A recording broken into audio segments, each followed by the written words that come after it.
too. But how many trans people here have stood year after year listening to people speak freely and promise change? What change is coming? What has changed? Trans people are a minority. LGBTQ people are a minority. We could march till our hearts broke, and many have, waiting for change and getting nothing. I say again, what has changed? I'm here on this stage because of a huge number of people, not least several thousand voters in Govan Hill and Gorbals, but also because of a crew of activists who knocked their pants in all across the city. And before that, the activists in the Rainbow Greens and the Greens Women's Network, who fought through a policy change in the party to support trans members. And before that, all the activists and workers in all the human rights movements and trade unions who fought, literally at times, for equality and fairness and tolerance and diversity. That means me! So what has changed? Bit by bit, all those efforts have changed people's minds. Gay and lesbian people are accepted in many ways and places, not all, and have human rights. Trans people are accepted in many ways and places, not all, and have human rights. In the minds of many, not all of the general public, that's fair and good, and that's what has very gradually changed. But it's a continuing process, it's a continuing fight, and it's a fight that's opposed by all of the powers of profiteering and oligarchy and corporatism, and the corporate sponsors of rainbow washing, and the comfortable conservative people of every political party who like the status quo and are afraid of change.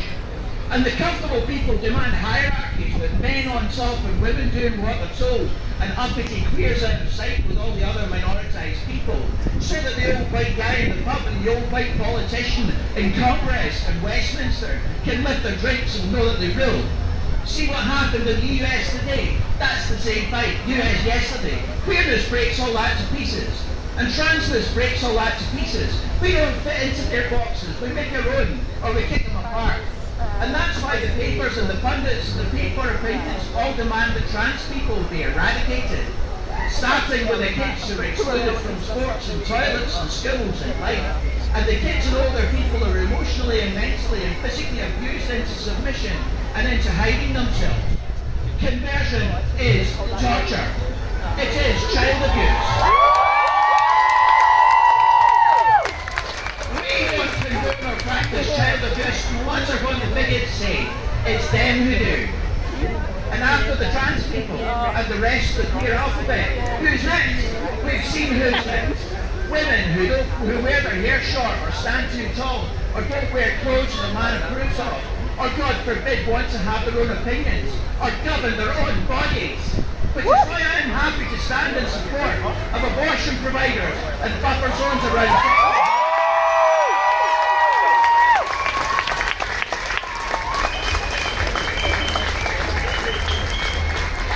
And I'll resist anyone who says that trans people should stay out of that fight. I don't have a uterus, fair cop, but I stand in solidarity with anyone and everyone who wants to decide for themselves what to do with their own body. And I'll stand in solidarity with the unions. With RMT this week, and let's hear it from Mick Lynch. Let's start.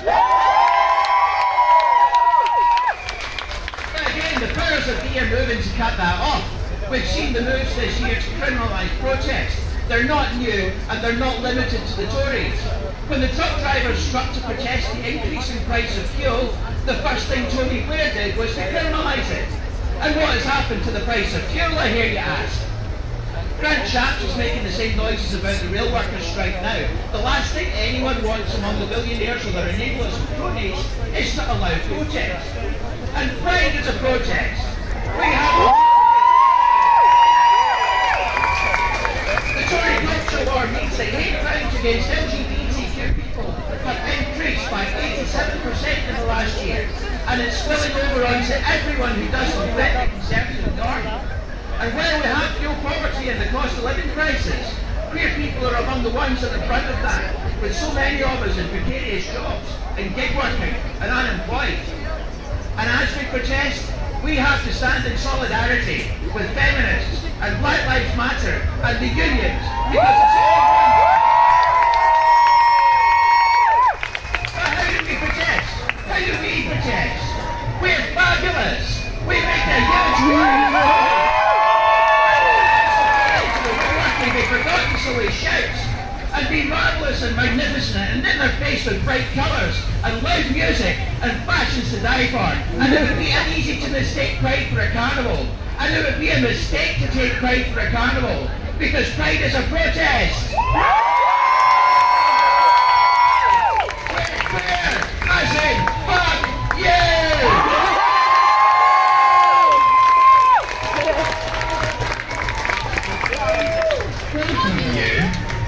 You look so quiet when it came on this boat.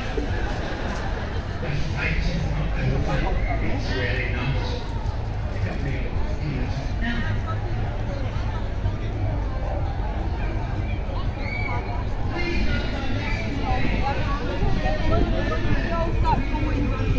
When the red bull come in.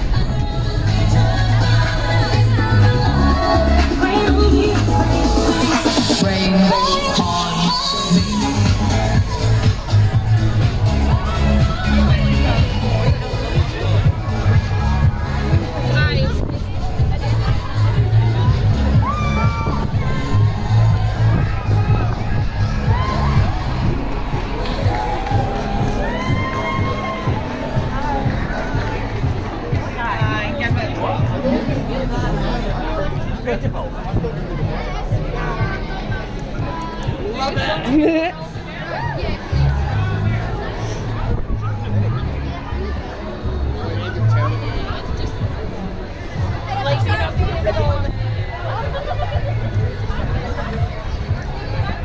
You like yours now? Wow. Friends. And not just my friends.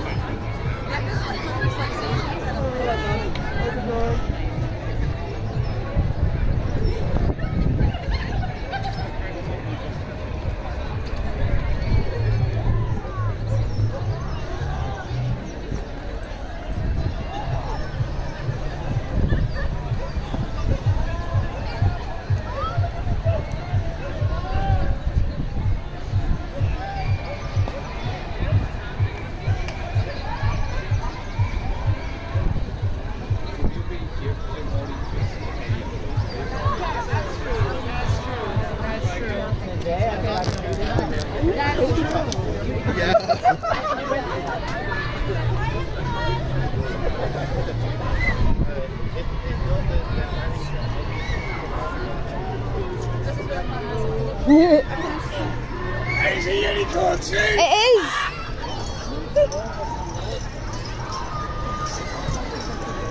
Celebration of rainbow capitalism. Thank you.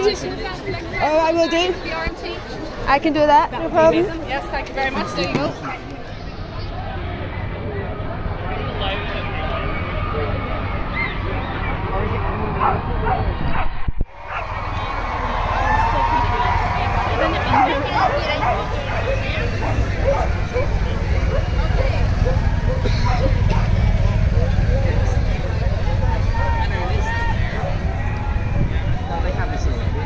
No, they are still there.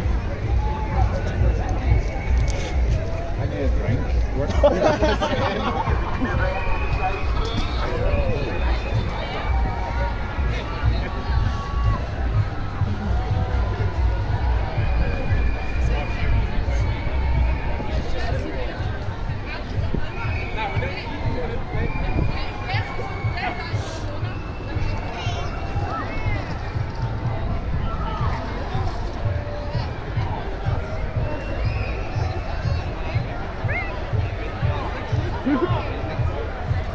I see the student rooms.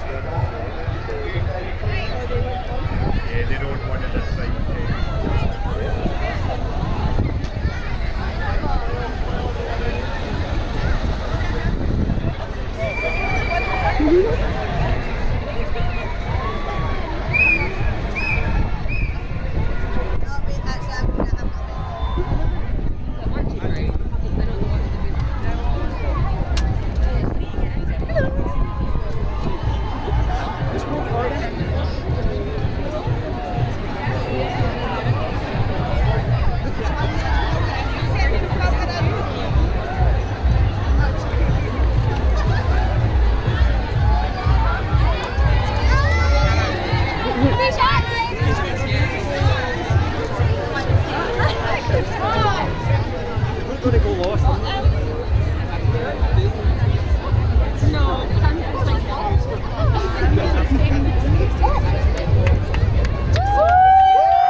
Thank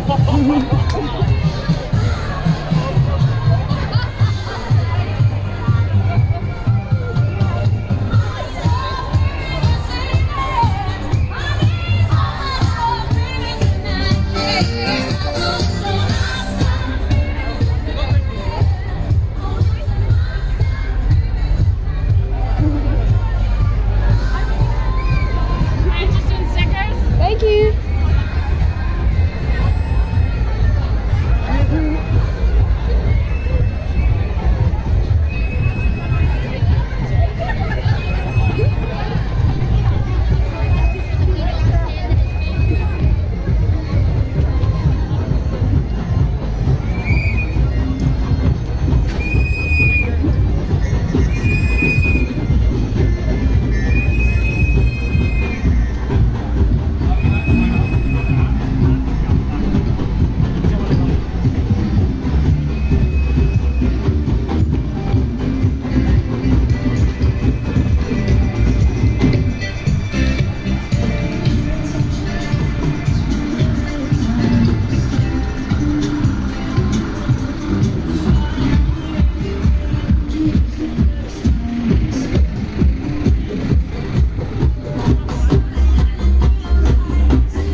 How obnoxious is Ed Sheeran? Very fucking obnoxious.